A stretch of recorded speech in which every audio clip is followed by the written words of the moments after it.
Just one question I have. You told me, we heard about that the Vedas say that don't make any images of the God. Yeah. Whoever worships anything which has been created throws himself in darkness, right? The difference between Bhagwan and Allah is that Allah says that if you worship anyone apart from me, I will punish you forever and ever, and I will not spare you of this sin. But nowhere in Hinduism's books would you see that Bhagwan is saying, okay, if you worship anything apart from me, you will be put in Narak, which is the Hindi word for hell, forever and ever. Now why I'm saying that to you is, the concept of God in Islam, Christianity and Judaism is the same, in which he feels bad if anyone worships anything else apart from him. But the concept of the other side of the religions, which is Hinduism, Buddhism, or those sides, the concept of God there, I think, is more, the God of those religions is more large-hearted, because he doesn't say to you that I'm going to put you in hell if you don't worship me. Although I understand that it is wrong to worship idols, it is wrong to worship created things. But I do feel that because that, I somehow feel that, you know, Kul hu Allahu ahad, Allahu samad, lam yalid wa lam yulad. Basically, God, there is nothing like him, right? So why in the Quran or the Bible or the Jews' scripture, we are attributing a human feeling to God, that, let us say, my father gives me everything, he gives me all the money, and I give that money to the poor people, right? Now one day, if I forget my father, yeah, so my father will feel bad. But this is a human nature. God is more large-hearted than that. Even if I don't worship him, he should have no problems. You know, he should not put me to hell, because that's egoistic. Egoism is a part of human nature, not of God, is what I feel, according to my understanding. rules. Brother Rahul is an old friend of mine, mashallah. Whenever I come to Dubai, no question answer session goes without him asking a question. He's following me since many years. When I came in 2005, when I came last year, and yesterday night, we had a good session for a couple of hours. And though he didn't mention his name, he's Rahul, mashallah. And we pray that may Allah guide him. Inshallah, may Allah give hidayah. And he asks very good questions. Always difficult questions, very good questions. I like it. It's a challenge for me. He asked me new question. I like challenges. And always I say he asked a good question. This is one of my last questions, sir. One of my Last question before you accept Islam. One of my last questions. Before you accept Islam. Clarify this. It just struck me. Actually, I was... He told me he will not accept Islam in public, so I don't know problem. No, it's okay. Will So you clarify me on this? I'll clarify with you, and I won't ask you to accept Islam in public. We have done that yesterday. Sir, Islam is a glorious religion, and it's given me a lot of peace, and I can say many good things about it, but please clarify. And you told, I'll clarify. You told me you have spent more time studying Islam than what you spend time in getting your degree of engineering. It is right. That's right. And I enjoy it more. Therefore, I enjoy your questions also.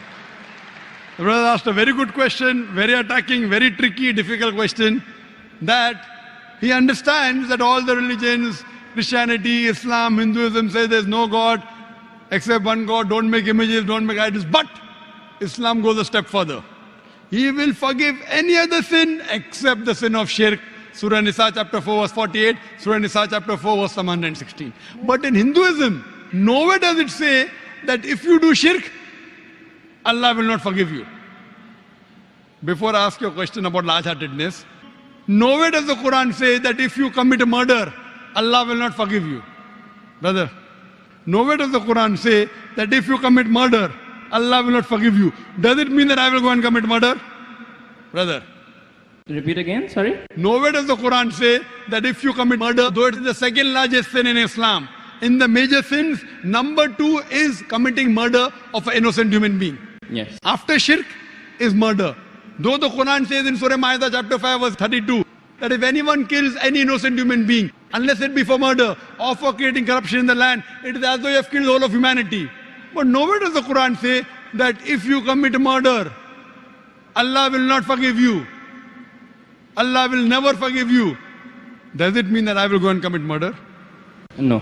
Yeah, enough. Same way, when the Vedas don't mention that if you don't do shirk, Allah will not forgive you, you should not do shirk. I understand. Very good. You are an understanding person. I'll come to the large-hearted one afterwards. I haven't answered your full question. I'm only answered the first part of your first question. I'll come to your large-heartedness afterwards.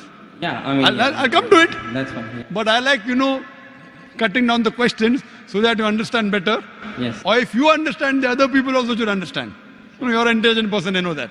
Sure. MashaAllah, engineer done from UK. That's what he told me yesterday. Now coming to your part of large-heartedness. Yeah. That in Islam, if you don't do this, I'll punish you. That is a human nature. That if the father gives money to the son, son gives in charity, tomorrow the son doesn't ask about the father, so father feels bad. It's human nature, I agree with you.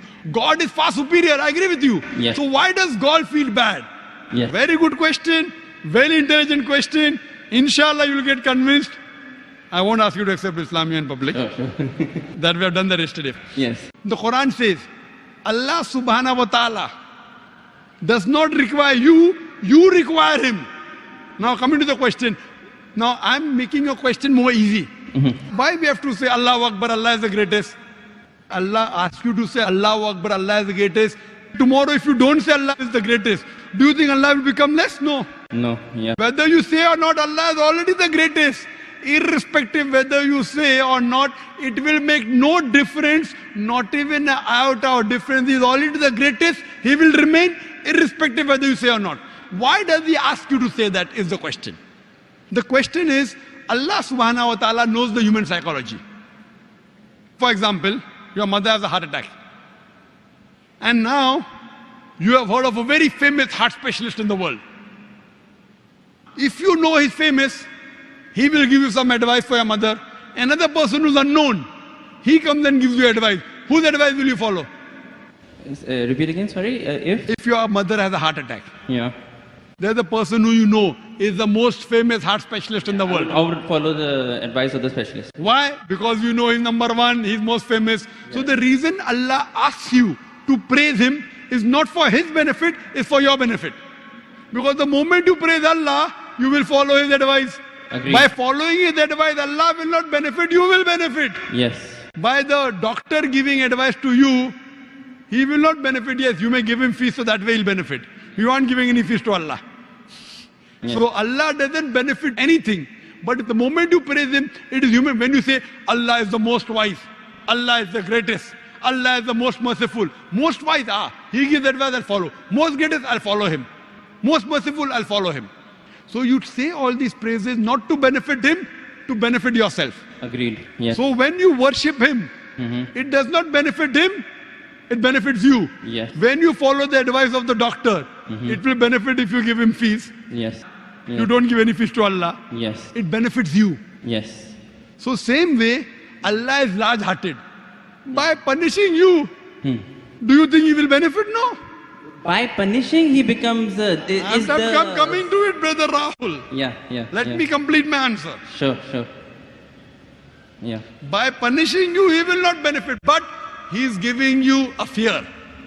Why? If you have alcohol, he will punish you. If you have drugs, he'll punish you. Whether you have drugs or what difference does it make to him? Now, if he says, okay, don't have drugs, but if you have drugs, I will not punish you, then will you have drugs or not? You will have. If I give an examination, write two. No, I won't have. If I'm convinced it's wrong for me, I won't have. I don't need that fear of the hell. The Correct. fear of the hellfire to be put in my mind Yes. to yes. avert me. God convinces people in different ways. Some people with reason and logic. You're a logical person, you're convinced with logic. Some people want fear, some people want punishment, some people want reward. There are 3-4 types of ways which Allah speaks. You get convinced with reason and logic, you're like me. Yeah. You're like me. Yes. Some people, they are not convinced with reason logic. Leave logic. I'll get reward, I'll do it. I'll get punishment, I'll stay away. So if, लेकिन सच क्या है होता क्या है reality में does it is the fear is it reality वो होएगा yes, I'll tell you. Reality is that the hellfire is there and the punishment is there, Brother, right? let me complete the answer. Yeah. Will you allow me to complete the answer or you will? Yes, please. Let me complete, I'll give you a chance. Ji, ji. I'll give you a chance to say that you're convinced. Yes. But before I complete my answer, you're interjecting. Sure, sure. Yeah, please. After I complete, I'll give you a chance and ask you. Sure, yeah. Now, there's a teacher taking an examination. 2 plus 2 is how much? 4. Convinced? Now, there are some people, the teacher says, okay, now in the examination, those who write correctly will get plus point, will pass. Those who don't write correctly will fail. Now, when the teacher is telling hundreds of things, it's difficult for everyone to remember. But if you what you remember, you write. If you write correct, I'll pass you. If you write wrong, I'll fail you. So now the student starts memorizing. He starts like you passed your engineering. You are afraid of failing. Yes. If you wouldn't have studied, you would have failed. So if teacher says, no problem, even if you write wrong, I will give you part degree. Will you study? No. Though you're logical, you understand Boyle's law, you understand trigonometry, you understand chemistry, but to remember, you have to stay awake, you have to slog. Teacher says, no problem, you understood? You write in the examination, right or wrong, 2 plus 2 is 3, I will pass you. Will you study? Well, it depends. I won't, but probably someone who is more sensible I'm would asking study you. to learn some knowledge. Correct. If the teacher says, now your aim is to get the degree, Yeah. once you understand, if you fail, you won't get the degree. Yeah. So here Almighty God speaks logically. Some people logically it doesn't make a difference whether hellfire is or heaven is there. Other people, you do it, you get a reward. Like when you speak to your child, sometimes you speak logically, sometimes you say, I'll give you a chocolate. Yes. Sometimes, ek lafa marunga. Yeah, yeah. I will yeah. give you one slap. Yeah. So this is what God knows, the psychology of the human being. He's our creator. Sometimes logic, sometimes reasoning, sometimes reward, sometimes punishment. But once he says he has to follow, he can't lie. Once he says, he has to follow. So he's trying to convince you, suppose your son. Yeah, yeah, I know you're not married. yeah. I know you're not married. Inshallah, one day when you get married. And if your son, Yes. and your son, inshallah, I'll marry a Muslim, inshallah. Yes, inshallah. So your son, when you have a son, Yeah. 5 years old, he wants to jump from 10th floor. You say, my son, don't jump, you'll die. I want to jump. You will die. No problem, I want to jump. One slap you will give him, right or wrong? Yes. You will tell him, I'll slap you. Yes. Yet if he wants to jump, you will slap him. A Yes. father is cruel to be kind. Is your intention to hurt him? No. Your intention is to hurt him little so that he prevents from the bigger hurt. Yes. So here if he says, no, I'm only acting. Maybe for little time you will think, I'll punish you and you don't punish him. But if he wants to jump, you will not wait till he jumps. You will give him one tight slap. The same way God here, he tells you this is good, this is bad, this is reward, this is punishment. And once he says something, he's honest. In Islam, God is the most kind. He wants the human being to improve. The other God, okay, no problem. Even if you write wrong, I'll pass you. What kind of a teacher is this? Suppose tomorrow, there's a student studying with you. He writes wrong answers, you slog, you stay awake in the night. This person plays hooky, enjoys, writes everything wrong. And the teacher says, both get first class first. Will you be happy with the teacher? No. Why? You are a very unkind person. Very cruel. Unkind, not a good human being. I am wrong. Because you believe in justice. So besides God being kind and merciful, He is also just. Imagine someone rapes your sister, rapes your mother. God says, no problem. I'll forgive. On the day of judgment, won't you tell God, why no, did you that's punish okay. No, that's okay. I'm talking about Wait, God wait. being egoistic on his own He self. is not egoistic at all. No, but he's saying It if you makes- do shirk, then I will put you in hellfire forever and ever. I'm not saying that he should not punish wrong deeds.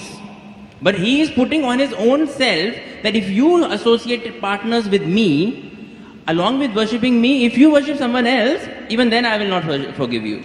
That's the right thing. That's Because egoism. If the doctor says, Yes. if suppose the heart specialist tells your mother, see, this is a good thing, have only this medicine, nothing else. Someone else says, okay, have this medicine also. So that heart specialist tells you, if you mix it with something else, the mother will die. So will you listen to somebody else or not?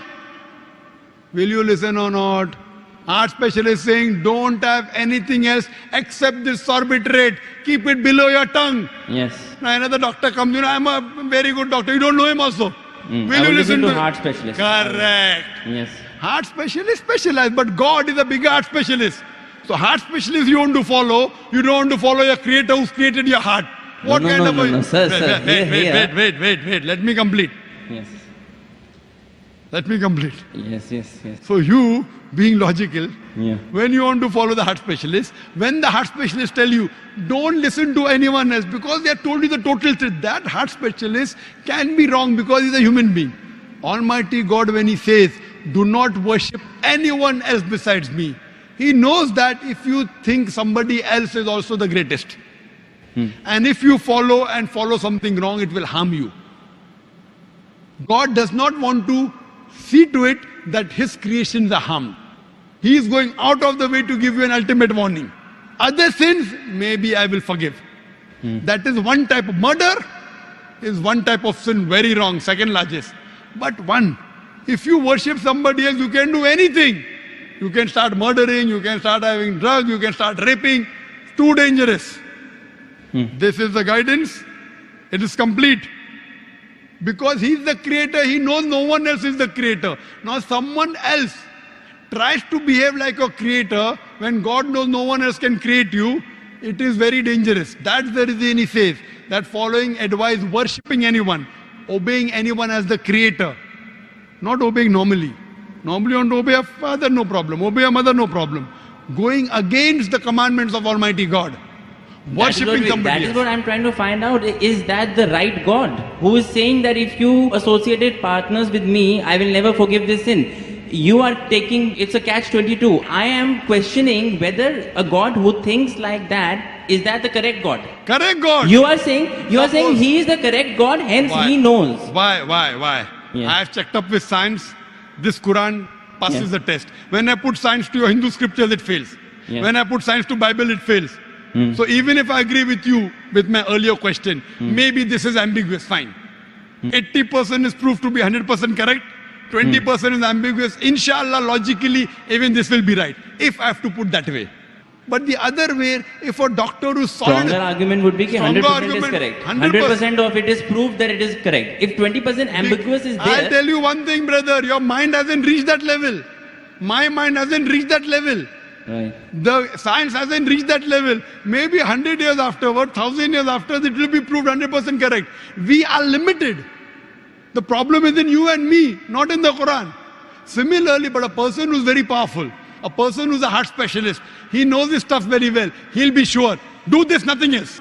A person who's not sure, okay, have this medicine also, have that medicine also. So person who's cocksure of himself, like the Creator Almighty God, he will give this commandment. Now he's cocksure. You are not cocksure about him that he's the Creator. Yes. Once you're cocksure, you will follow. I am cocksure that this is the word of Almighty God. You aren't. Yes. So once your research gets complete, Yes. you know very well that the other scriptures don't pass the test. Yes. I challenge you to get any scripture that you know of which is even close to the Quran. No, this is the strongest scripture that that's so, for sure. So when you know, Yeah. I can't ask you to accept because you know we spoke yesterday. Right, okay. But when you know it is the thing, then the ego is in you, not in Almighty God. The ego No, is I in don't have you. ego. I don't have ego. And I pray to I Almighty told you God. all the ones I have read, this is the strongest. I Yeah? pray to Almighty God. You know, because I love you, Rahul. Yes, I love you too. I love you. That's the reason I pray to Almighty God to give hidayah. You don't have to proclaim. You asked me yesterday, do I have to proclaim? I said, no, you don't have to proclaim. Yeah. So I think that you are a person who submit your will to God, and may God guide you, and may you get a good submitting Muslim life partner. Thank you. Thank you.